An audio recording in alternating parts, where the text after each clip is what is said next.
ఎందుకండి చికెన్‌లు, మటన్‌లు వేడి వేడి అన్నంలో ఒక పూట మొత్తం చల్లారిన ఈ చిన్న చేపల పులుసు వేసుకొని కలుపుకొని తింటూ ఉంటే అసలు ఎంత కమ్మగా ఉంటుందంటే చికెన్, మటన్, బిర్యానీ ఏదైనా సరే దీని ముందు పనికిరాదేమో అనిపిస్తుంది. అంత టేస్టీగా ఉంటుంది. అందరూ కూడా ప్రతి రెసిపీ ఇది మా అమ్మ నేర్పించింది, మా అమ్మమ్మ నేర్పించింది, మా అత్తగారి దగ్గర నేర్చుకున్నానని చెప్తారు కదా! బట్ నేను మాత్రం ఈ రెసిపీని మా నాన్న దగ్గర నేర్చుకున్నాను.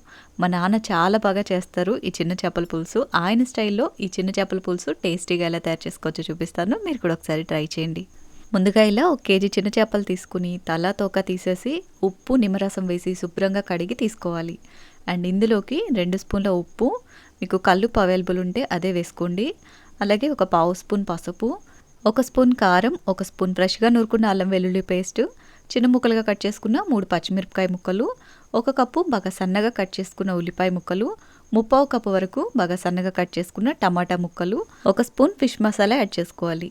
ఫిష్ మసాలా అనేది మీరు ఇంట్లో ప్రిపేర్ చేసుకున్నదైనా పర్వాలేదు, బయట నుంచి కొనుక్కొచ్చుకుందైనా పర్వాలేదు. బయట నుంచి తెచ్చుకునేదైతే ట్రిక్ మసాలా యూజ్ చేయండి. నేను కూడా అదే యూజ్ చేశాను. టేస్ట్ చాలా బాగుంటుంది. అండ్ ఇవన్నీ కూడా చేప ముక్కలకి బాగా పట్టేట్టు ఈ విధంగా కలుపుకోవాలి. ఈ చేపల పులుసు టేస్ట్ అంతా కూడా ఇలా కలిపే దాంట్లోనే ఉంటుంది. చక్కగా అంతా కూడా చేపలకి బాగా పట్టేట్టు ఈ విధంగా మంచిగా మిక్స్ చేసుకోవాలి. అండ్ ఇందులోకి 1 కప్పు చింతపండు రసం యాడ్ చేసుకోవాలి. చింతపండు వచ్చేసి నేను చిన్న నిమ్మకాయ సైజ్ అంతా మాత్రమే తీసుకున్నాను. మీరు తినగలిగే పులుపుని బట్టి మీరు యాడ్ చేసుకోండి. మా ఇంట్లో పులుపు కొంచెం తక్కువగా తింటారు. నేనైతే పులుపు తక్కువగానే వేస్తాను. చింతపండు పులుసు కూడా చేపలకి బాగా పట్టించేసి మనం చేపల పులుసు ప్రిపేర్ చేసుకోవాలి అనుకునే గిన్నెలోకి ఇదంతా కూడా ట్రాన్స్ఫర్ చేసుకోవాలి. అండ్ నేను ఇక్కడ ఆయిల్ వేయటం మర్చిపోయాను. కలిపేటప్పుడే ఆయిల్ కూడా యాడ్ చేసుకోండి. ఆయిల్ వచ్చేసి నేను ఇప్పుడు యాడ్ చేస్తున్నాను. ఒక 2 గంటల వరకు నూనె వేసేసుకుని చక్కగా ఇది కూడా బాగా చేపలకి పట్టేట్టు ఈ విధంగా కలిపేసుకోవాలి. మనం రెగ్యులర్గా చేసుకునేలాగా ఆయిల్ వేడవ్వాలి, ఉల్లిపాయలు మగ్గాలి ఇలాంటి ప్రాసెస్ ఏమీ లేకుండా ఈ ప్రాసెస్లో ట్రై చేసి చూడండి. చాలా సింపుల్గా ఉంటుంది అండ్ టేస్ట్ కూడా వేరే లెవెల్ ఉంటుంది. తర్వాత పులుసుకు తగ్గట్టుగా ఒక 1/2 లీటర్ కానీ 3/4 లీటర్ కానీ చూసుకుని వాటర్ యాడ్ చేసుకుని మొత్తం అంతా మిక్స్ చేసి మూత పెట్టి స్టవ్ మీద పెట్టి ఉడికించేసుకోవాలి. పులుసు చిక్కగా, చేప మెత్తగా ఈ విధంగా ఉడకాలి. ఇలా ఉడికిన తర్వాత మనం ముందుగా యాడ్ చేసుకున్న ఫిష్ మసాలా ఉంది కదా, ఆ మసాలాని ఇంకొక స్పూన్ యాడ్ చేసుకోవాలి.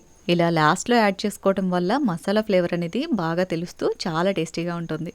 అండ్ ఫైనలీ గరిటె పెట్టకుండా ఈ విధంగా అంతా కూడా ఒకసారి మిక్స్ చేసేసుకుని ఓ గుప్పెడు కొత్తిమీరని పైనుంచి చల్లేసి మూత పెట్టి ఒక్క 2 నిమిషాల పాటు మగ్గించేసి స్టవ్ ఆఫ్ చేసేసి వెంటనే తినకుండా పూర్తిగా చల్లారాక అంటే ఒక పూట తర్వాత తిని చూడండి. వేడి వేడి అన్నంలో కలుపుకొని తింటూ ఉంటే నిజంగానే నేను ముందుగా చెప్పినట్టు చికెన్, మటన్, బిర్యానీలు కూడా దీని ముందు ఎందుకు పనికిరాదేమో అనిపిస్తుంది. అంత టేస్టీగా ఉంటుంది. అండ్ ఈ చేపల పులుసులో నేను యూజ్ చేసిన trick fish curry masala details కావాలంటే డిస్క్రిప్షన్లో ఇస్తాను.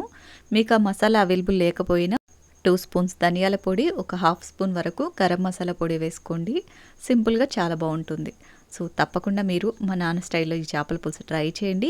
ట్రై చేశాక మీకు ఎలా కుదిరిందో కామెంట్ చేయండి. ఈ వీడియో నచ్చితే లైక్ చేయండి. ఇలాంటి మరిన్ని ఇంట్రెస్టింగ్ వీడియోస్ని మిస్ అవ్వకుండా చూడాలి అనుకుంటే మినీ టీవీ రేణుస్ కిచెన్ ఛానల్ని సబ్స్క్రైబ్ చేసుకోండి. Thank you for watching. మరో మంచి వీడియోతోటి మళ్ళీ కలుద్దాం.